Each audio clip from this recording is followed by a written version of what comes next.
बच्चों structure of sperm, इसमें मैंने कुछ पार्ट्स को बनाया। ये जो पार्ट है ऊपर वाला, ये हेड वाला स्ट्रक्चर है। क्या है? हेड वाला स्ट्रक्चर है। इसके नीचे इस तरह से नेक वाला पोर्शन है और उसके नीचे ये मिडिल पीस,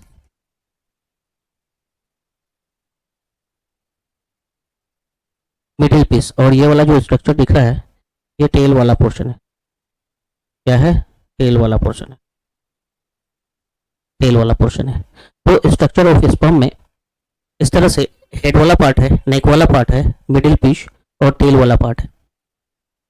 नेक वाला पार्ट, ये सॉरी हेड वाला पार्ट को देखते हैं। तो हेड वाला पार्ट में दो स्ट्रक्चर नजर आ रहा है। ऊपर में इस तरह से एक्रोसोम, उसके नीचे न्यूक्लियस है। यहाँ पे जो न्यूक्लियस होगा मेल गैमेट है तो हैप्लॉइड इन नंबर्स होगा। मेल गैमेट, न्यूक्लियस कैसे होंगे? हैप्लॉइड इन नंबर्स होगा। सिंगल सेट ऑफ क्रोमोसोम्स होंगे। एक्रोसोम्स यहाँ पे है ना, गोल्जी बॉडी के थ्रू फॉर्मेशन होता है। गोल्जी बॉडी के थ्रू एक्रोसोम का फॉर्मेशन होता है। ये इस तरह से हेड वाला पार्ट पे टिप पॉइंट पे ये प्रेजेंट होता है एक्रोसोम। ओके, तो एक्रोसोम का फॉर्मेशन किसने किया? गोल्जी बॉडी के थ्रू हुआ। और ये काम क्या करता है? स्पर्म लाइसिन एंजाइम है ना, यहाँ पे होता है स्पर्म लाइसिन एंजाइम। लाइसोसोम जैसा नेचर होता है, लाइटिक नेचर का होता है। ओके, तो एक्रोसोम फॉर्म बाय, फॉर्मेशन किसके through? Form by Golgi body. And function क्या होगा इसका? फंक्शन होगा, क्या होगा फंक्शन? एंजाइम्स यहाँ पे होंगे, enzymes, sperm lysine, lytic nature का होगा, है ना। लाइसोसोम में हाइड्रोलाइटिक एंजाइम्स होता है, लाइसिन यहाँ पे होगा। ओके, तो एक्रोसोम एक्चुअली क्या होगा? एज अ फीमेल गैमेट के साथ है ना फ्यूज करेगा तो स्पर्म की एंट्री कराने में हेल्प करेगा। तो एग मेम्ब्रेन होंगे उसको लाइसिस करेगा, स्पर्म की एंट्री होगी। ओके, तो यहाँ पे लाइसिन, लाइसोसोम वाला काम करेगा, हाइड्रोलाइटिक एंजाइम्स का, वो लाइसिस करने में हेल्प करेगा। इसके थ्रू ये बन रहा है, गोल्जी बॉडी के थ्रू बन रहा है। किसके थ्रू इसका फॉर्मेशन हो रहा है? गोल्जी बॉडी के थ्रू हो रहा है एक्रोसोम का।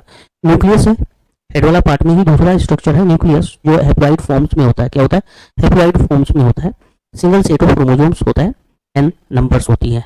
ऊपर वाला जो यहाँ पे नेक वाला पोर्शन है, नेक्स्ट हम लोग नेक वाला पोर्शन को देखेंगे। तो नेक वाला पोर्शन में दो डॉटेड स्ट्रक्चर दिखा रहे हैं, है ना। ये दोनों क्या है? सेंट्रियोल है।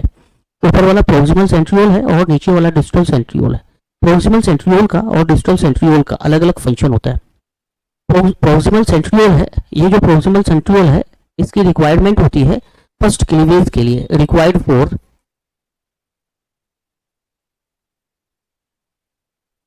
First cleavage. फर्स्ट क्लीवेज के लिए रिक्वायरमेंट होती है प्रोक्सिमल सेंट्रियोल का। प्रोक्सिमल सेंट्रियोल का रिक्वायरमेंट किस लिए है? फर्स्ट क्लीवेज के लिए है। ओके, और ये जो डिस्टल सेंट्रियोल है, डिस्टल सेंट्रियोल क्या करता है? ये जो रेड कलर से मैंने दिखाया ना, ये क्या है एक्चुअली? ये है एक्सियल फिलामेंट। ये क्या है? Axial filament. Axial filament. तो डिस्टल सेंट्रियोल एक्चुअली क्या करता है? एक्सियल फिलामेंट को मेंटेन करके रखता है। क्या करके रखता है? डिस्टल सेंट्रियोल क्या करता है? इस एक्सियल फिलामेंट को, ये एक्सियल फिलामेंट को मेंटेन करके रखता है। तो यहाँ पे हम लोग इसके फंक्शंस को देखेंगे। एक्सियल डिस्टल फिलामेंट के ये क्या करता है? एक्चुअली मेंटेन करके रखता है, मेंटेन एक्सियल फिलामेंट, ये एक्सियल फिलामेंट को मेंटेन करके रखता है।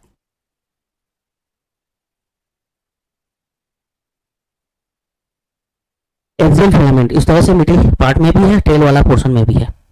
मिडिल पार्ट में इस तरह से जो एक्सियल फिलामेंट है उसके चारों तरफ स्पाइरल माइटोकॉन्ड्रिया है। ये क्या है? स्ट्रक्चर, ये सब जो मैंने दिखाया ये माइटोकॉन्ड्रिया है।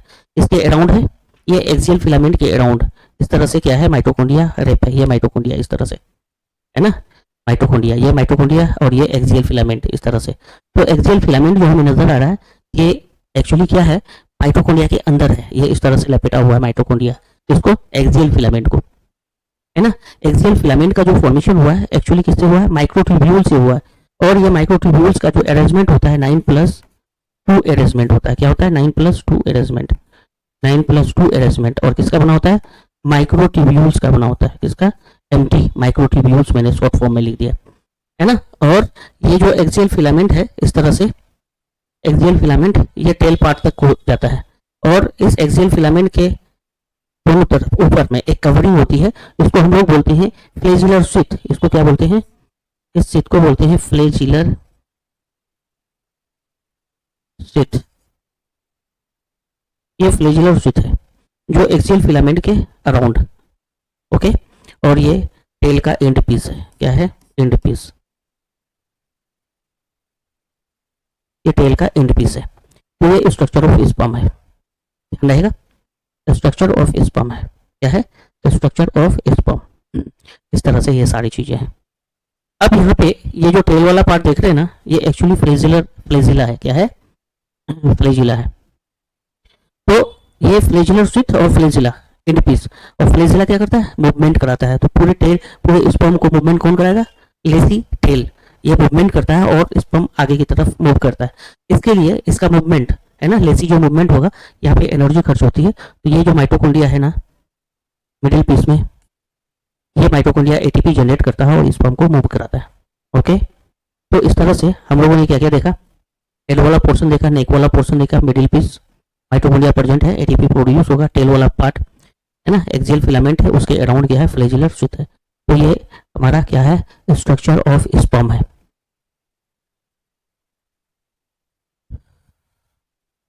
ओके। बिना फ्लेजिला का एक एग्जांपल है जो एक्सेप्शन है, एस्कैरिस। उसमें ये टेल वाला पोर्शन नहीं होता है, ये टेल वाला पोर्शन नहीं होता है। एक्सेप्शन में हम लोग लिखेंगे, एक्सेप्शन में क्या होता है? अमीबॉइड स्पर्म, है ना। एस्कैरिस एक एग्जांपल आता है, एस्कैरिस। एस्कैरिस ये इसके जो स्पर्म होते हैं ना, एस्कैरिस के जो स्पर्म होते हैं, ये अमीबॉइड स्पर्म होता है। अमीबॉइड स्पर्म, अमीबा शिडोपोडिया वगैरह का फॉर्मेशन करता है और मूवमेंट करता है। तो अमीबॉइड स्पर्म होता है। एस्कैरिस कैसा स्पर्म प्रोड्यूस करता है? इस तरह का स्पर्म प्रोड्यूस होता है, अमीबॉइड स्पर्म, है ना। यहाँ पे विदाउट फ्लेजिला होता है, अमीबॉइड स्पर्म विदाउट फ्लेजिला।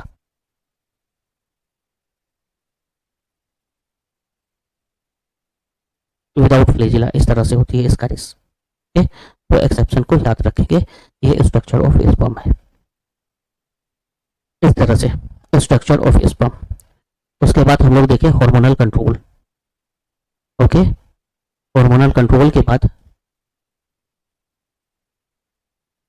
इसमें हार्मोनल कंट्रोल में एक पॉइंट याद रखेंगे। क्या याद रखेंगे? यहाँ पे ये जो एलएच और गोनाडोट्रोपिन रिलीजिंग हार्मोन है, ये दोनों है ना, ये इन दोनों को, गोनाडोट्रोपिक रिलीजिंग हार्मोन और एलएच को, नेगेटिव फीडबैक कौन प्रोवाइड करता है? टेस्टोस्टेरोन। तो यहाँ पे टेस्टोस्टेरोन के रिगार्ड हम लोग एक बात लिख लेंगे, टेस्टोस्टेरोन। ये टेस्टोस्टेरोन प्रोवाइड करता है negative feedback, provide negative feedback. क्या होता है बच्चों? Feedback, negative feedback to gonadotropic releasing hormone and luteinizing hormone, LH and gonadotropin releasing hormone. ये इन दोनों को नेगेटिव फीडबैक देता है।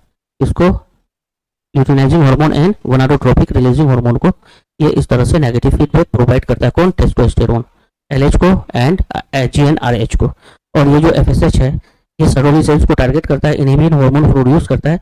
इनहिबिन हार्मोन ये एफएसएच को क्या करता है? Inhibitory effect, that means negative effect करता है, ओके। Thank you.